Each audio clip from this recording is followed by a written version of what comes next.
Happy Bhai Dooj to all of you. Bhai Dooj की एक पौराणिक कथा है जो मैं आप लोगों को आज सुनाना चाहती हूँ।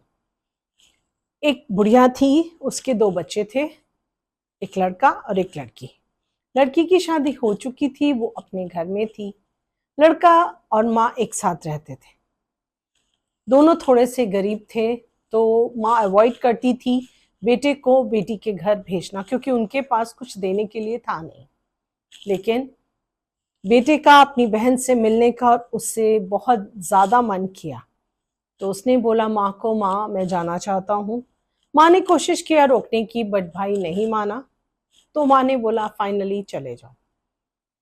वो बोल के घर से निकलता है, थोड़ा सा आगे जाता है, नदी मिलती है। नदी को पार करने की कोशिश करता है तो नदी बोलती है मैं तुमको डुबो दूंगी, मैं तुम्हारा काल हूँ।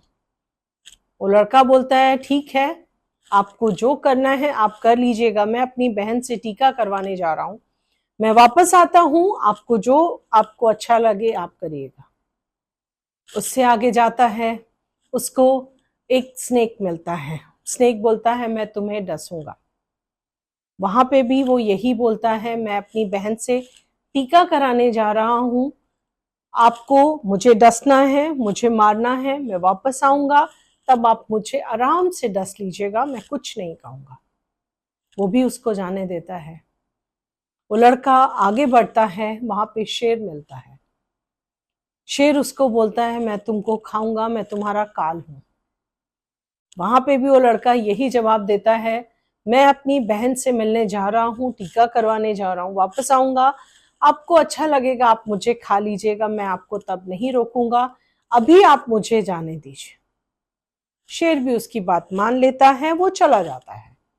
फाइनली वो अपनी बहन के घर पहुंचता है, बाहर से आवाज देता है। उसकी बहन सूत काट रही होती है, इतने में उसका सूत टूट जाता है।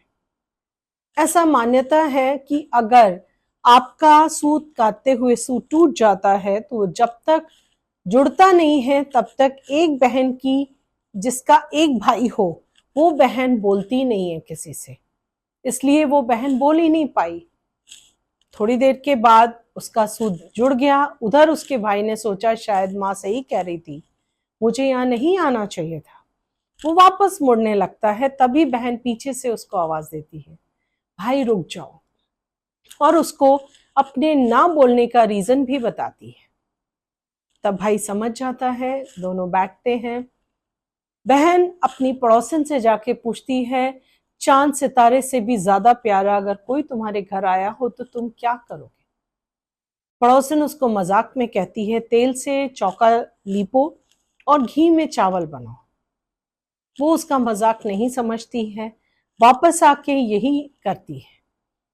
अब चौका अगर आप तेल से लीपेंगे तो वो सूखेगा ही नहीं, और घी में चावल कभी बनेगा ही नहीं, वो नहीं बनता। बहन को बोलता है भाई बहन खाना दे दो, तो बहन उसको समझाती है अभी बना नहीं है। तो भाई ने पूछा ये क्या किया है। उसने बोला मैंने अपनी पड़ोसन से पूछा था। तो भाई ने बोला नहीं, ये गलत है, उसने तुमसे मजाक किया होगा।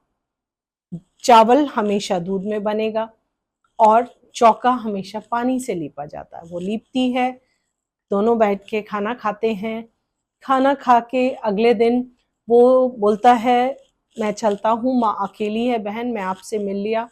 बहन भी बहुत प्यार से उसको टीका करती है। टीका करने के बाद विदा करती है। विदा करने से पहले वो चक्की में गेहूं पीसती है और उनके लड्डू बनाती है, और लड्डू देके अपने भाई को विदा करती है।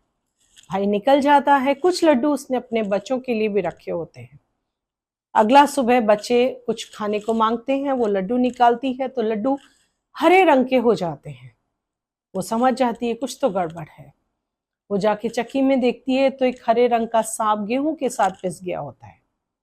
वो भाग के वो जो लड्डू होते हैं उनको फेंक देती है और भागती है अपने भाई को ढूंढने के लिए।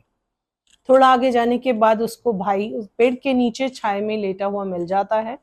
वो उससे पूछती है हे भाई, ये लड्डू कहाँ हैं जो मैंने तुमको दिए थे, खाए तो नहीं।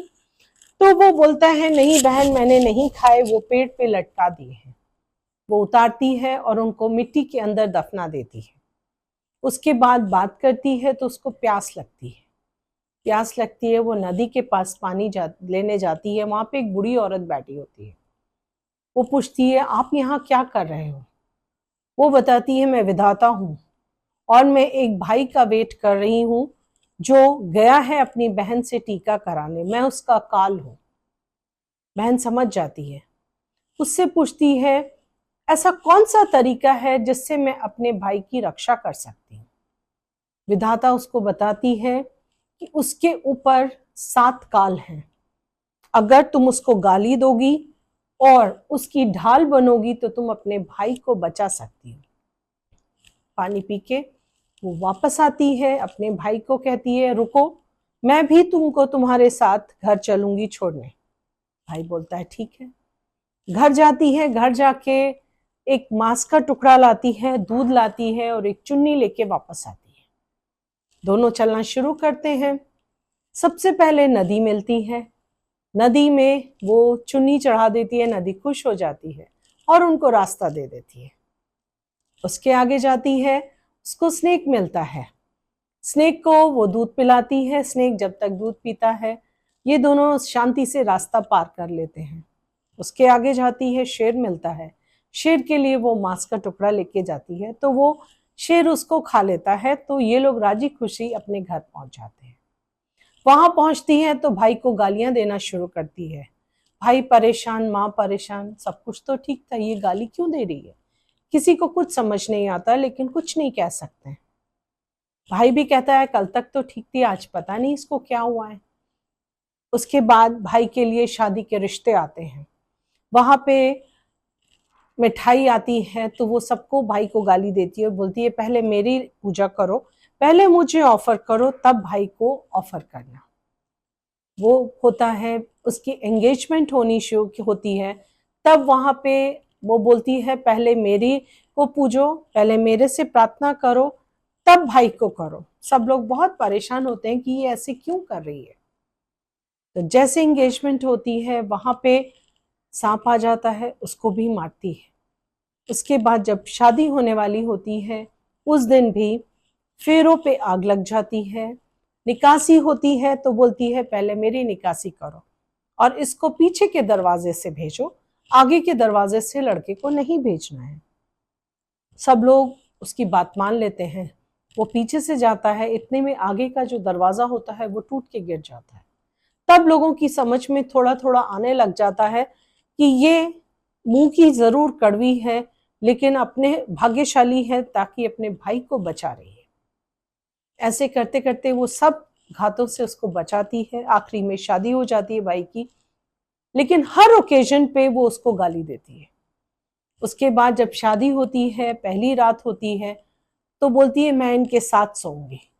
सब परेशान हो जाते हैं कि ऐसे कैसे हो सकता है। तो वो नहीं मानती है, मुझे वहीं सोना है। फाइनली घर वालों को मानना पड़ता है, उसको सुलाते हैं। भाई भाभी सो जाते हैं, वो बैठ के इंतजार करती है, क्योंकि उसको पता है कुछ ना कुछ होगा। इतने में एक वापस सांप आता है। भूख तो तैयार होती है, उस सांप को वो पकड़ लेती है और पकड़ के पोटले में बंद करके रख देती है और वो बहुत शांति से सो जाती है, क्योंकि इतने दिनों के बाद आज उसको शांति से नींद आती है। उधर माँ सोचती है कि सारे मेहमानों को भेज देती हूँ, विदा कर देती हूँ, वरना वो सुबह उठेगी फिर से गालियां देगी।